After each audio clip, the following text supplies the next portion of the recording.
আসসালামু আলাইকুম। সহজবিডি রান্না চ্যানেল থেকে বলছি আর শেয়ার করছি আপনাদের সঙ্গে হাতে মাখা বেলে মাছ চচ্চড়ি। আশা করি সবার ভালো লাগবে। এর জন্য যে পাত্রে রান্না করব সে পাত্রটাই নিয়েছি হাফ কেজি পরিমাণ বেলে মাছ কেটে ধুয়ে পরিষ্কার করে, 1 কাপ পরিমাণ পেঁয়াজ কুচি, একটা টমেটো কুচি, 8-9টা কাঁচামরিচ কুচি। এখানে যেহেতু লাল মরিচ নিব না, কাঁচামরিচটা একটু বেশি নিয়েছি।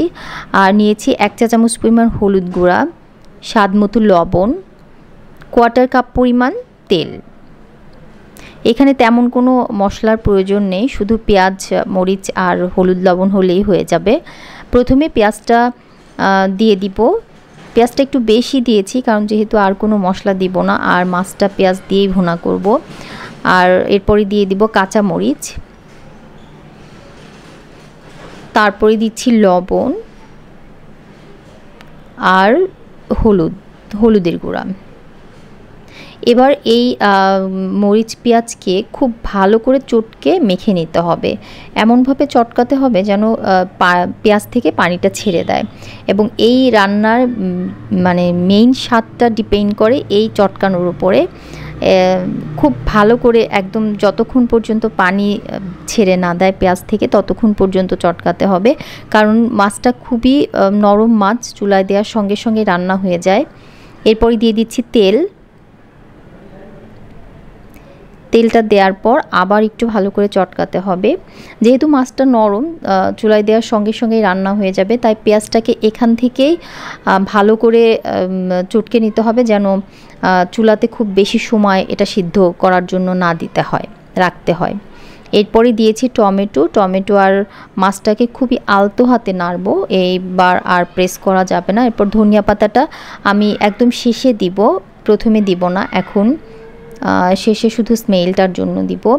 এরপর পানি দিব, শুধু হাতটা ধুয়ে যতটুকু পানি দেওয়া হয় অতটুকু, এর বেশি না, কারণ এই মাছটা রান্না হতে খুব বেশি সময় লাগে না, এই জন্য পানি না দিলেই ভালো। আমি শুধু হাতটা ধুয়ে একটু দিয়েছি।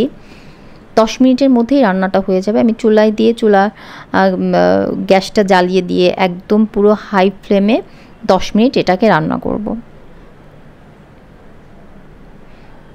10 মিনিট পরে আমি ঢাকনা খুলে দেখছি পানি থেকে পানি বের হয়েছে এবং খুব ভালোভাবে সব কিছু সিদ্ধ হয়ে গেছে। এখানে খুব বেশি নাড়ার দরকার নাই, আমি শুধু একটু জাস্ট ঘুরিয়ে দিব, নেড়ে না, কারণ মাছগুলো ভেঙে যেতে পারে। বেলে মাছটা খুবই নরম, ভেঙে যায়।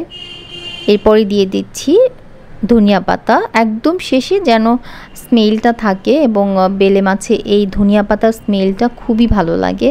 আপনারা অবশ্যই একবার হলে এভাবে ট্রাই করে দেখবেন। এত কম মশলায় যে এত সুন্দর রান্না হতে পারে আপনারা বিশ্বাসই করতে পারবেন না। রান্না করে খেয়ে অবশ্যই আমাকে জানাবেন কমেন্ট বক্সে কমেন্ট করে।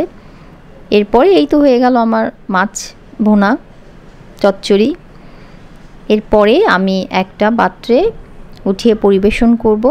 আশা করি আপনাদের সবার ভালো লেগেছে। যদি ভালো লাগে তাহলে প্লিজ শেয়ার করবেন বন্ধুদের সঙ্গে। আর আপনারা সবাই ভালো থাকবেন। আল্লাহ হাফেজ সবাইকে।